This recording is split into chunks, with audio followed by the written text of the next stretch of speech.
Olá, seja muito bem-vindo a mais uma maratona de audiobooks aqui no canal. E desta vez vamos mergulhar no livro A Montanha é Você, Como Transformar a Autossabotagem em Autocontrole, de Brianna Wiest.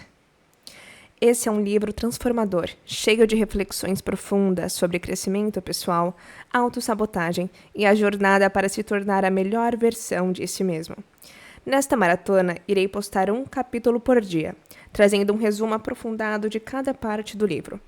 No total, serão 7 capítulos, cada um com lições valiosas para te ajudar a evoluir e enxergar a vida com novos olhos. Prepare-se para uma experiência única, porque essa leitura promete mudar a sua perspectiva sobre a vida. Então, já pega um lugar confortável, se acomode e vamos juntos subir essa montanha. Introdução. Assim como a natureza, a vida costuma trabalhar a nosso favor, mesmo quando parece que só estamos enfrentando adversidades, desconfortos e mudanças. Da mesma forma como os incêndios florestais são essenciais para a ecologia do meio ambiente, rompendo sementes jovens que precisam de calor para brotar e reconstruir um bosque, nossa mente também passa por episódios periódicos de desintegração positiva, uma limpeza pela qual nós liberamos e renovamos nosso autoconceito. Sabemos que a natureza é mais fértil e expansiva nas áreas fronteiriças, onde os climas se encontram, e também nos transformamos quando chegamos ao extremo, aos pontos em que somos obrigados a sair de nossas zonas de conforto e nos reorganizarmos. Quando não podemos mais contar com nossos mecanismos de enfrentamento para nos distrair dos problemas da vida, pode parecer que chegamos ao fundo do poço. A realidade é que esse tipo de despertar acontece quando finalmente aceitamos os problemas que existem há muito tempo. Na maioria das vezes, o colapso é apenas o ponto transformador que precede a virada, o momento em que uma estrela implode antes de se tornar uma supernova. Assim como uma montanha se forma quando duas partes do solo são forçadas uma contra a outra, sua montanha vai surgir a partir de necessidades coexistentes, mas conflitantes. Sua montanha exige que você reconcilie duas partes de si, a consciente e a inconsciente. Sua parte que está ciente do que quer e sua parte que não sabe por que você ainda está se resfriando. Historicamente, montanhas são usadas como metáforas para despertares espirituais, jornadas de crescimento pessoal e, claro, desafios que parecem intransponíveis quando estamos no fundo do poço. As montanhas, como boa parte da natureza, nos oferecem uma sabedoria a respeito do que vamos precisar para atingir o nosso maior potencial. O objetivo de sermos humanos é crescer, é evoluir. Vemos isso refletido para nós em todas as partes da vida. Espécies se reproduzem. O DNA evolui para eliminar certos traços e desenvolver novos, e os limites do universo se expandem eternamente. Da mesma forma, nossa capacidade de sentir a magnitude e a beleza da vida pode se expandir eternamente dentro de nós, se estivermos dispostos a encarar nossos problemas como catalisadores. Florestas precisam de fogo para fazer isso. Vulcões precisam de erupções. Estrelas precisam entrar em colapso. E seres humanos muitas vezes precisam enfrentar a opção única de mudar para que isso aconteça. Deparar com uma montanha não significa que você tenha algum tipo de falha fundamental. Tudo na natureza é imperfeito, e é por causa dessa imperfeição que o crescimento é possível. Se tudo existisse com uniformidade, a gravidade que criou as estrelas, os planetas e tudo o que conhecemos não existiria. Sem quebras, falhas e vãos, nada cresceria e nada nasceria. Sua imperfeição não é sinal de que você falhou. É sinal da sua humanidade. E, mais importante, é sinal do potencial que ainda existe dentro de você. Talvez você saiba qual é a sua montanha. Quem sabe seja um vício, o seu peso, relacionamentos, empregos, motivação ou dinheiro. Talvez você não saiba. Pode ser uma vaga sensação de ansiedade, baixa autoestima, medo, ou um descontentamento geral que parece permear tudo. A montanha quase nunca é um desafio posto diante de nós, e sim um problema interior, uma base instável que não pode estar visível na superfície, mas que está mexendo com quase todas as partes da nossa vida. Normalmente, quando temos um problema circunstancial, estamos enfrentando a realidade da vida. Quando temos um problema crônico, estamos enfrentando a nossa própria realidade. Achamos que enfrentar uma montanha significa confrontar as dificuldades da vida. Mas a verdade é que a montanha quase sempre surge por causa dos anos que passamos acumulando pequenos traumas, adaptações e mecanismos de enfrentamento que foram se formando ao longo do tempo. Sua montanha é o bloqueio entre você e a vida que quer viver. Enfrentá-la também é o único caminho para sua liberdade e transformação. Você está aqui porque algum gatilho mostrou a sua ferida, e sua ferida vai mostrar o seu caminho, e seu caminho vai mostrar o seu destino. Quando chegar a esse ponto de virada, o sopé da montanha, o calor do fogo, a noite que finalmente provoca o seu despertar, você estará no ponto crucial da ruptura. E se tiver disposição para encarar a empreitada, vai descobrir que esse é o caminho para a virada pela qual você esperou a vida inteira.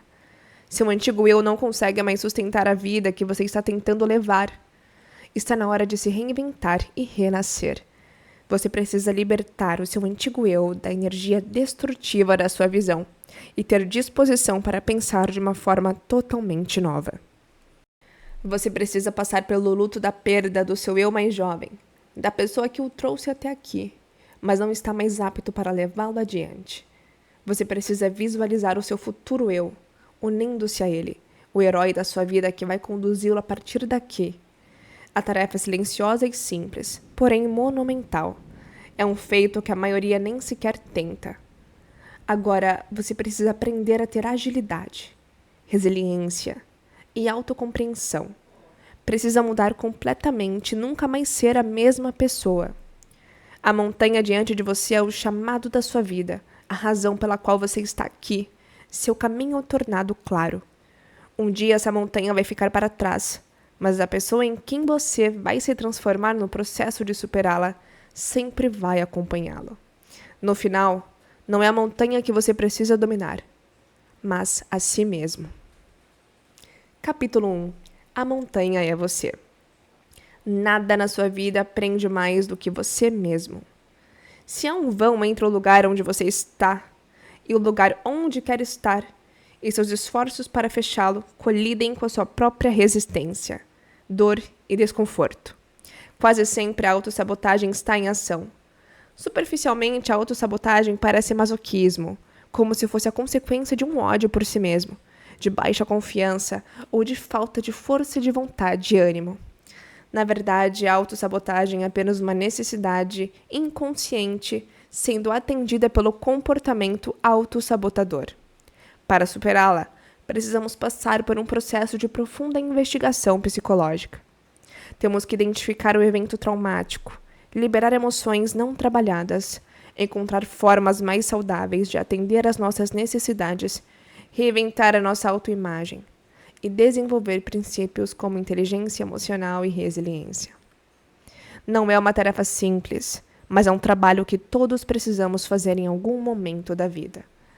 A autossabotagem nem sempre é óbvia no começo. Quando era criança, Carl Jung caiu no chão da escola e bateu a cabeça. Ao se machucar, pensou: "Oba, talvez eu não tenha que voltar para a escola agora." Apesar de ser conhecido por sua brilhante obra, ele não gostava da escola nem se enturmava com os colegas. Pouco depois do acidente, Jung começou a ter desmaios esporádicos. Ele inconscientemente desenvolveu o que chamaria de neurose, e acabou se dando conta de que todas as neuroses são substitutas do sofrimento legítimo. No caso de Jung, ele fez uma associação inconsciente entre desmaiar e ir embora da escola. Passou a acreditar que os desmaios eram uma manifestação de seu desejo inconsciente de sair da aula, onde se sentia desconfortável e infeliz. Da mesma forma, para muitas pessoas, os medos e os apegos costumam ser apenas sintomas de questões mais profundas que elas não conseguem resolver de uma forma melhor. A autossabotagem é um mecanismo de enfrentamento. Autossabotagem é o que acontece quando nos recusamos, de forma consciente, a atender às nossas necessidades mais íntimas, muitas vezes porque não acreditamos que somos capazes de lidar com elas. Às vezes sabotamos os nossos relacionamentos porque o que queremos mesmo é nos encontrar, apesar de termos medo de ficarmos sozinhos. Às vezes sabotamos o nosso sucesso profissional, porque o que queremos é criar arte, mesmo que isso nos faça parecer menos ambiciosos aos olhos da sociedade. Às vezes sabotamos a nossa jornada de cura ao psicanalizar os nossos sentimentos, porque fazer isso garante que evitemos vivenciá-los de fato. Às vezes sabotamos a nossa voz interior, porque ao acreditarmos em nós mesmos, nos sentiremos livres para retornar à realidade e correr riscos, e isso nos deixaria muito vulneráveis. No fim das contas, a autossabotagem costuma ser apenas um mecanismo de enfrentamento mal adaptativo, um jeito de nos darmos o que precisamos sem a obrigação de identificar que necessidade é essa.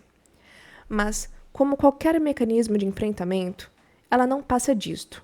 Uma forma de enfrentar. Não é uma resposta, não é uma solução e nunca resolve o problema de fato.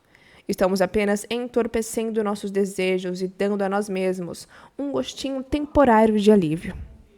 A autossabotagem vem do medo irracional. Às vezes, nossos comportamentos mais sabotadores resultam de medos guardados por muito tempo. Medos não examinados que sentimos em relação ao mundo e a nós mesmos. Talvez seja a ideia de que você não é inteligente o suficiente, não é atraente ou não é amado. Talvez seja a ideia de perder o emprego, de pegar o elevador ou de se comprometer com alguém. Em outros casos, pode ser mais abstrato, como o conceito de alguém vir pegar você, violar os seus limites, de ser flagrado ou de ser acusado injustamente. Com o tempo, essas crenças se tornam apego. Para a maioria das pessoas, o medo abstrato é, na verdade, uma representação de um medo legítimo. Seria assustador demais vivenciar o verdadeiro medo. Então, nós projetamos esses sentimentos em questões e circunstâncias com menos probabilidade de acontecer. Se houver uma chance bem baixa de a situação se tornar realidade, torna-se seguro preocupar-se com ela, pois, inconscientemente, já sabemos que não vai acontecer. Portanto, temos um caminho para expressar os nossos sentimentos sem nos colocar de fato em perigo. Por exemplo, se você tem muito medo de ser passageiro em um carro, talvez o seu verdadeiro medo seja perder o controle ou a ideia de que outra pessoa ou coisa esteja controlando a sua vida. Pode ser que você tenha medo de seguir em frente e o carro em movimento seja uma mera representação disso. Se estivesse ciente da verdadeira questão, você poderia começar a trabalhar para resolvê-la, talvez identificando as formas pelas quais está abrindo mão do seu poder ou sendo passivo demais. No entanto, se não estiver ciente do verdadeiro problema, você vai continuar perdendo tempo, tentando se convencer de não sentir o gatilho de ansiedade enquanto anda de carro, descobrindo que só piora. Se tentar resolver o problema de forma superficial, você sempre vai dar de cara com um muro. Isso acontece porque você está tentando arrancar um curativo antes de ter um plano para cicatrizar a ferida. A autossabotagem vem de associações inconscientes e negativas.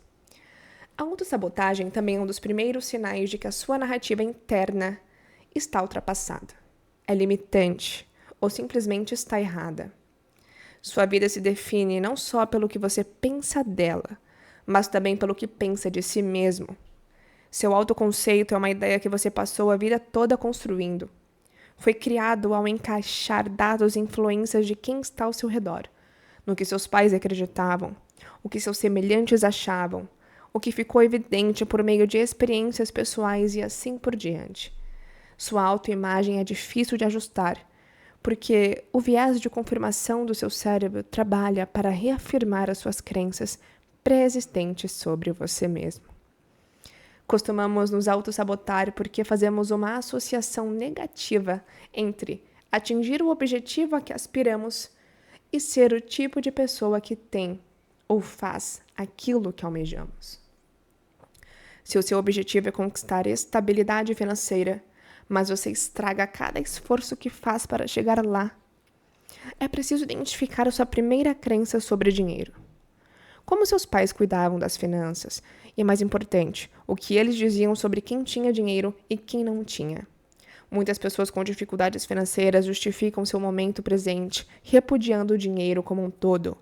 Elas dizem que pessoas ricas são terríveis. Se você cresceu com gente que lhe disse a vida toda que as pessoas que têm dinheiro são assim, adivinha que você terá resistência.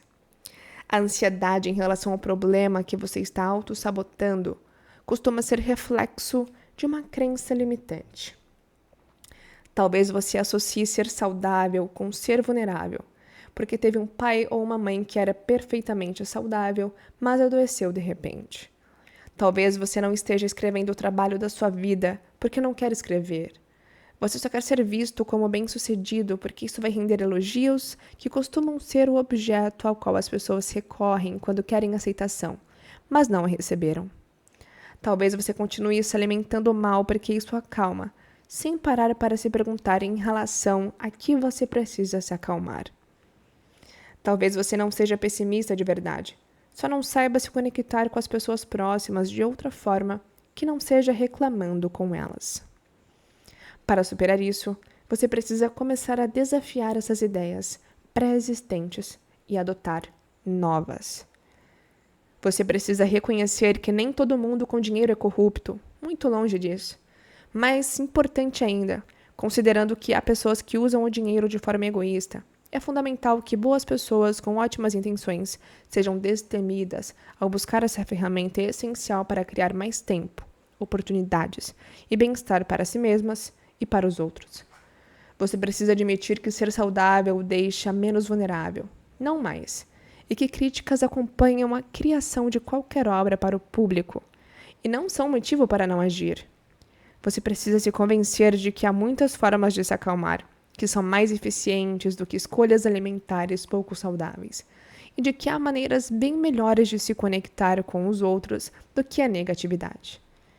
Quando passa a questionar e observar essas crenças pré-existentes, você começa a ver como elas eram distorcidas e ilógicas o tempo todo, sem mencionar que o impediam de atingir o seu pleno potencial. A autossabotagem vem do desconhecido. Os seres humanos experimentam uma resistência natural ao desconhecido, porque ele significa, essencialmente, a perda de controle. Isso acontece mesmo quando o que é desconhecido é benevolente ou até benéfico para nós. A autossabotagem costuma ser o simples produto da falta de familiaridade e acontece porque qualquer coisa estranha, por melhor que seja, também é incômoda, até se tornar familiar. Isso costuma levar as pessoas a confundirem o incômodo do desconhecido com algo errado, ruim ou ameaçador. No entanto, é uma simples questão de ajuste psicológico. Gay Hendricks chama isso de limite superior, ou tolerância para a felicidade. Todo mundo tem uma capacidade pela qual se permite se sentir bem. É parecido com o que outros psicólogos chamam de patamar de uma pessoa, ou a predisposição básica para a qual ela acaba retornando, mesmo que certos eventos ou circunstâncias se modifiquem temporariamente. Pequenas mudanças, agravadas com o tempo, podem resultar em ajustes permanentes nesse patamar. No entanto, muitas vezes elas não perduram porque nós chegamos aos nossos limites. O motivo pelo qual não permitimos que essas mudanças se tornem patamares é que assim que nossas circunstâncias ultrapassam a quantidade de felicidade com a qual estamos acostumados, nós encontramos formas conscientes e inconscientes de voltar para um sentimento com o qual ficamos à vontade. Somos programados para buscar o que conhecemos, apesar de acreditarmos que estamos em busca da felicidade. Na verdade, estamos tentando encontrar aquilo com que estamos mais acostumados. A autossabotagem vem de sistemas de crenças. Você vai tornar realidade em sua vida aquilo em que acreditar. É por isso que é tão crucial estar ciente dessas narrativas ultrapassadas e ter coragem de mudá-las. Talvez você tenha acreditado, pela maior parte de sua vida, que um salário de 4.000 por mês em uma empresa decente fosse o máximo que você seria capaz de atingir.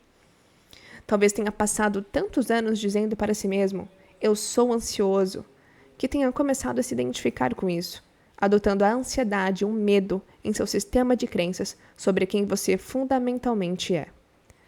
É possível que você tenha sido criado em um círculo social com pessoas de mente fechada ou em uma bolha social. Talvez você não soubesse que podia questionar ou chegar a outras conclusões sobre política e religião. Pode nunca ter pensado ser alguém que podia ter um estilo legal, se sentir satisfeito ou viajar pelo mundo. Em outros casos, limitar suas crenças pode ser resultado de um desejo de se manter seguro. Talvez seja por isso que você prefira o conforto do que conhece, a vulnerabilidade do que não conhece. Por isso prefere a apatia à empolgação. Talvez pense que o sofrimento torna você mais digno, ou acredite que para cada coisa boa na vida também precisa haver algo de ruim. Para se curar de verdade, você vai ter que mudar a maneira de pensar. Você vai ter que se tornar bem consciente de crenças negativas e falsas e começar a mudar para uma mentalidade que de fato beneficia você. Como sair da negação? Talvez essas informações preliminares sobre autossabotagem façam com que você se identifique um pouco, talvez muito. Seja como for, se você está aqui, é porque quer mudar a sua vida de verdade. Você vai ter que parar de viver em negação sobre o seu estado pessoal. Você vai ter que ser verdadeiro consigo mesmo. Você vai ter que decidir que se ama demais para parar de aceitar menos do que você realmente merece. Se acha que poderia estar se saindo melhor na vida, você talvez esteja certo. Se acha que tem mais objetivos para alcançar, você talvez esteja certo. Se acha que não está sendo o seu eu autêntico, você talvez esteja certo.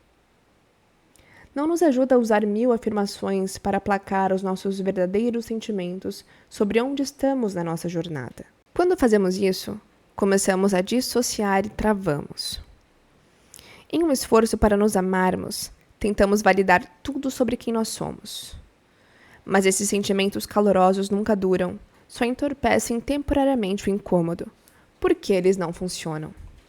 Porque lá no fundo sabemos que não estamos sendo quem queremos ser, e até aceitarmos isso, nunca ficaremos em paz. Quando nós estamos em negação, tendemos a entrar no modo culpa. Procuramos qualquer pessoa ou coisa que explique por que nós somos como somos. Então começamos a nos justificar. Se você precisa constantemente, quase todos os dias, justificar por que está infeliz com a vida, não está fazendo nenhum favor a si mesmo. Não está se aproximando de criar a mudança duradoura que deseja de forma tão profunda. O primeiro passo para a cura é assumir a responsabilidade total. É não permanecer em negação sobre a verdade honesta da sua vida e de si mesmo. Não importa como é a sua realidade aparente, é o que você sente por dentro que importa. Não é normal se sentir constantemente estressado, em pânico e infeliz. Algo está errado, e quanto mais você tenta se amar para evitar se dar conta disso, por mais tempo você vai sofrer. O maior ato de amor próprio é não aceitar mais uma vida com a qual você está infeliz. É poder nomear o problema de forma aberta e direta. É exatamente isso que você precisa fazer para continuar a desenraizar e transformar a sua vida de verdade. É o primeiro passo para a efetiva mudança. Pegue um pedaço de papel e uma caneta e escreva tudo o que não o faz mais feliz. Relate, especificamente, cada problema que você enfrenta. Se você estiver com dificuldades financeiras, por exemplo, você precisa de uma imagem bem nítida de qual aspecto está errado. Anote cada dívida, cada conta, cada bem e cada renda. Se estiver com problemas de autoestima, registre tudo de que não gosta em si. Se for ansiedade, liste tudo o que o incomoda ou aborrece. Acima de tudo, você precisa sair do estado de negação e ter uma imagem bem clara do que está errado. Nesse ponto, você tem uma escolha: aceitar a realidade ou se comprometer com a mudança. É a procrastinação que está paralisando você. O caminho começa onde você está. Se você sabe que precisa fazer uma mudança na vida, tudo bem estar distante do objetivo ou não conseguir conceber ainda como vai alcançá-lo. Tudo bem estar começando do princípio. Tudo bem estar no fundo do poço e ainda não conseguir ver o caminho para sair dele. Tudo bem estar no sopé da montanha e ter fracassado todas as vezes que tentou escalá-la. Muitas vezes começamos a nossa jornada de cura a partir do fundo do poço. Não é porque de repente vemos a luz, porque nossos piores dias são magicamente transformados em algum tipo de epifania, ou porque alguém nos salva da loucura. O fundo do poço se torna um ponto de virada, porque é o único momento em que a maioria das pessoas pensa: nunca mais quero me sentir assim. Esse pensamento não é só uma ideia, é uma declaração e uma resolução. É uma das coisas mais transformadoras que você pode vivenciar. Torna-se a base sobre a qual você constrói todo o resto. Quando você decide que realmente não quer mais se sentir da mesma maneira, inicia uma jornada de autopercepção, aprendizado e crescimento que o faz se reinventar de forma radical. Nesse momento, os erros se tornam irrelevantes. Você não fica mais remoendo quem fez o quê e o mal que lhe fizeram. E só uma coisa guia você. Custe o que custar. Eu nunca mais vou aceitar que minha vida volte a esse ponto. O fundo do poço não é um dia ruim.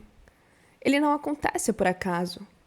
Nós só chegamos ao fundo do poço quando nossos hábitos começam a se misturar com outros.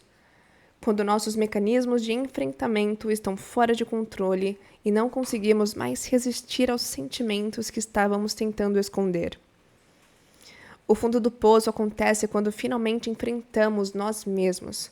Quando tudo deu tão errado que nos resta perceber que só há um denominador comum para tudo. Nós temos que nos curar. Nós temos que mudar. Temos que escolher dar meia volta para nunca mais sentir isso. Quando temos um dia ruim, não pensamos, nunca mais quero sentir isso. Por quê? Porque não é divertido, mas também não é insuportável. Em geral, porém, nós estamos um tanto cientes de que os pequenos fracassos fazem parte da vida. Nós somos imperfeitos, somos humanos, mas estamos nos esforçando, e esse leve desconforto vai passar. Não chegamos a um ponto de virada porque uma ou duas coisas dão errado. Chegamos a um ponto de virada quando enfim aceitamos que o problema não é a maneira como o mundo é a maneira como nós somos. E isso é uma reflexão linda. Ayodhya, Albosikar, descreve o dele assim: você precisa encontrar a mais pura forma de estar de saco cheio. Faça doer. Eu gritei, literalmente. Eu não vou mais viver assim, porra. Os seres humanos são guiados pelo conforto. Eles ficam próximos do que lhes parece familiar e rejeitam o que não parece, mesmo que seja claramente o melhor para eles. Seja como for, a maioria das pessoas só muda de vida de verdade quando não mudar se torna a opção menos confortável. Isso significa que elas só mergulham na dificuldade de alterar os hábitos quando não se tem escolha. Quando ficar onde estão não é mais viável. Quando não podem nem mais fingir que a situação é desejável de alguma forma.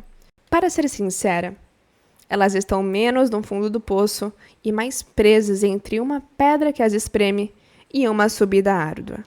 Se você quer mesmo mudar de vida, permita-se ser consumido pela raiva. Não dos outros, não do mundo, mas de dentro de você. Fique com raiva, com determinação e permita a si mesmo desenvolver uma visão focada com apenas uma meta no final: não continuar como está. Prepare-se para uma mudança radical. Um dos maiores motivos para as pessoas evitarem fazer um trabalho interno importante é o fato de reconhecerem que, se ficarem curadas, suas vidas vão mudar. Às vezes de forma drástica. Se aceitarem o quanto estão infelizes, isso quer dizer que vão ter que ficar temporariamente mais incomodadas, envergonhadas ou com medo, enquanto recomeçam. Vamos deixar uma coisa bem clara. Dar fim ao seu comportamento de autossabotagem significa, sem dúvida nenhuma, que a mudança está próxima. Sua vida nova vai custar a sua antiga. Vai custar a sua zona de conforto e seu senso de direção. Vai custar relacionamentos e amigos. Vai custar gostarem de você e o entenderem. Não importa.